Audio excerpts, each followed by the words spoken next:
দাজ্জালকে কিভাবে হত্যা করবে নবী ঈসা আলাইহিস সালাম। দাজ্জাল যখন পৃথিবীতে আগমন করবে তখন মুসলমানদের বিরুদ্ধে যুদ্ধ করবে এবং নিজেকে সৃষ্টিকর্তা বলে দাবি করবে। দাজ্জাল মানুষের মধ্যে তার অলৌকিক কিছু ক্ষমতা দেখাবে, যেমন মৃত ব্যক্তিকে জীবিত করবে, আকাশ থেকে বৃষ্টিপাত করবে এবং তার এক হাতে জান্নাত এবং আরেক হাতে জাহান্নাম থাকবে। এর ফলে মানুষ বিভ্রান্ত হয়ে পড়বে এবং তাদের ঈমান হারিয়ে ফেলবে।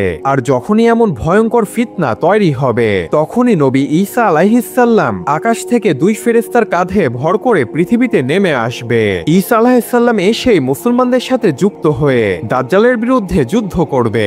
দাজ্জাল যখন দেখতে পাবে ঈসা আলাইহিস সালাম পৃথিবীতে নেমে এসেছে তখন দাজ্জাল ভয় পেয়ে ফিলিস্তিনের লুত শহরে পালিয়ে যাবে এবং ঈসা আলাইহিস সালাম সেই শহরে গিয়েই দাজ্জালকে নিজের হাতে হত্যা করবে। অর্থাৎ দাজ্জালের আগমন যেমন নিশ্চিত, ঠিক তেমনই ভাবে ঈসা নবীর হাতেই দাজ্জালের মৃত্যুও নিশ্চিত। এমন ইসলামিক ভিডিওর জন্য চ্যানেলটি সাবস্ক্রাইব করুন।